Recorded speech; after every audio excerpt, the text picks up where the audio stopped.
Quand j'avais 16 ans, j'ai rencontré un homme. Il m'a dit qu'il m'aimait et je suis tombée enceinte de mon premier enfant, Kambal. Mais il m'a quittée, peut-être qu'il n'était pas prêt. À 19 ans, j'ai rencontré mon mari, l'amour de ma vie. Ensemble, nous avons eu 52 enfants. Malheureusement, mon mari est décédé il y a 2 mois. Si vous étiez venu plus tôt, vous auriez pu le rencontrer. C'était l'homme le plus incroyable et le plus fort que j'ai jamais connu. Oh non, quelle terrible nouvelle. Le père de cette famille extraordinaire n'est plus là. J'espérais le rencontrer, mais le destin en a décidé autrement. Mais Francine, comment avez-vous donné naissance à tous ces enfants? Si j'arrête d'accoucher, je pourrais mourir. Laissez-moi expliquer. Je suis née avec une condition génétique appelée hyperovulation qui libère plus d'un ovule par cycle. Cela augmente significativement les chances d'avoir des jumeaux, des triplés, des quadruplés ou même des quintuplés.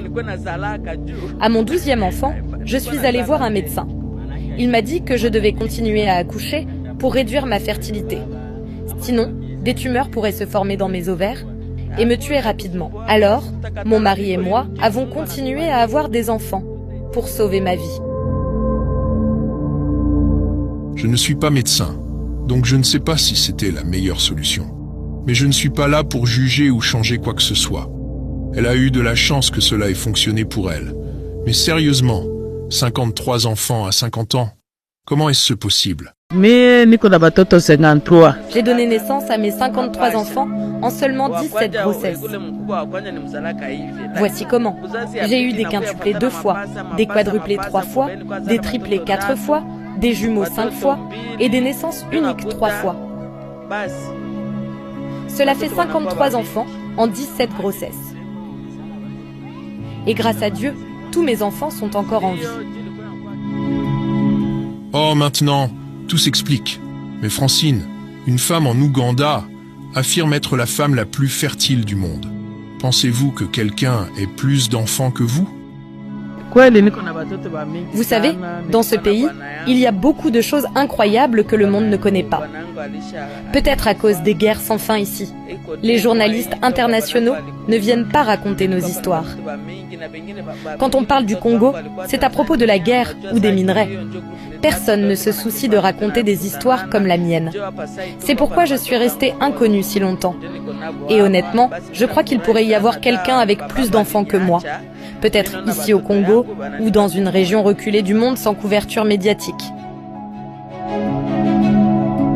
Francine a raison. Elle a répondu à ma question mieux que je ne l'aurais imaginé. Mais ma curiosité ne s'arrête pas là. Comment parvient-elle à payer les frais de scolarité pour tous ses enfants? Je remercie ce nouveau gouvernement pour l'éducation gratuite. Je ne vais pas vous mentir. C'était presque impossible de les envoyer à l'école avant. Mais maintenant, grâce à ce gouvernement, mes enfants étudient gratuitement. Je me bats juste pour fournir la nourriture, les médicaments et les vêtements. Mais les frais de scolarité, ce n'est plus un problème. C'est difficile à croire, mais je me tiens ici, face à la femme la plus fertile du monde, après toutes ces années.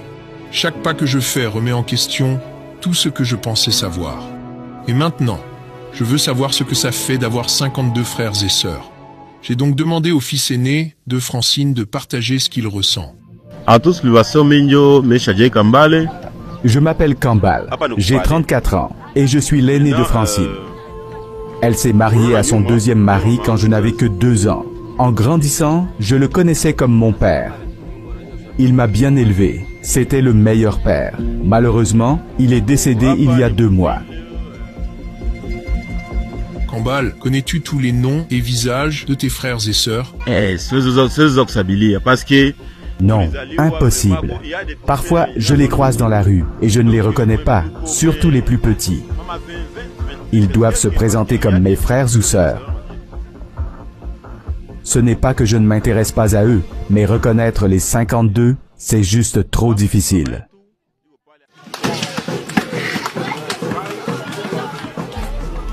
Vis-tu encore dans la maison de tes parents? Non, je suis marié maintenant et j'ai 2 enfants. En fait, 8 d'entre nous sont mariés. C'est pourquoi la plupart ne vivent plus ici. Mais nos enfants adorent venir ici pour jouer avec leurs tantes et oncles. Ils aiment être entourés de tant d'enfants, ce qui ajoute au fardeau de ma mère, nourrir ses enfants et ses petits-enfants.